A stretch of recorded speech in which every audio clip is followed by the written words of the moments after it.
அன்பார்ந்த பொதுமக்களே, முழங்காவில் மக்களே, முழங்காவில் பிரதேசம் ஒரு சிறந்த விவசாய பூமி. இங்குள்ள ஒவ்வொரு குழி நிலமும் விவசாயத்திற்கு உட்படுத்தப்படல் வேண்டும். எங்களுடைய அரியரட்டம் ஐயா அவர்கள் இங்கு எவ்வாறு அந்த உருளைக்கிழங்கு செய்கை தொடக்கப்பட்டது என்பதை பற்றியெல்லாம் குறிப்பிட்டிருந்தார். ஒவ்வொரு குழி நிலமும் விவசாயத்திற்கு உட்படுத்தப்படல் வேண்டும். ஆயிரக்கணக்கான ஏக்கர் நிலங்கள் இன்று படையினர் வசம் போய் முந்திரிகை தோட்டமாகவும் பழத்தோட்டங்களாகவும் காணப்படுகின்றன. அவற்றின் பயனை அவர்கள் அனுபவிக்கின்றார்கள். ஆனால் எம்மவரோ இருக்கின்ற நிலங்களை கூட சரியாக பயன்படுத்தாது பற்றைக்காடுகளாக படர விட்டு சோம்பி கிடக்கின்றார்கள். இந்நிலை மாற்றப்படல் வேண்டும்.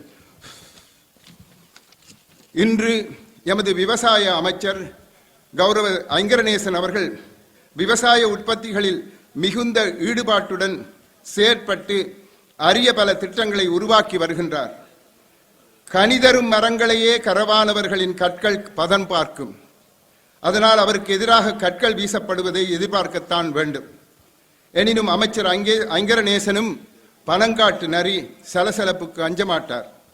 சதா மக்கள் நலம் பேணும் வேலைகளிலேயே மூழ்கி நிற்கும் ஒரு அமைச்சர் அவர்.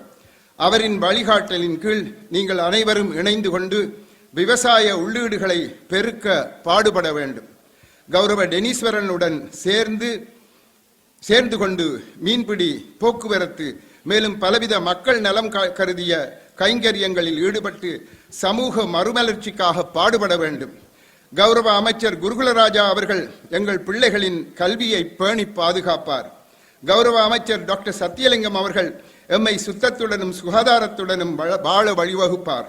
நாம் அனைவரும் ஒன்றாக இணைந்து கொண்டு எமது வளங்களை முறையாக பயன்படுத்துவோமாயின் எமது எதிர்காலம் சிறப்புற அமையும் என கூறி வாய்ப்புக்கு நன்றி கூறி விடைபெறுகின்றேன். நன்றி, வணக்கம்.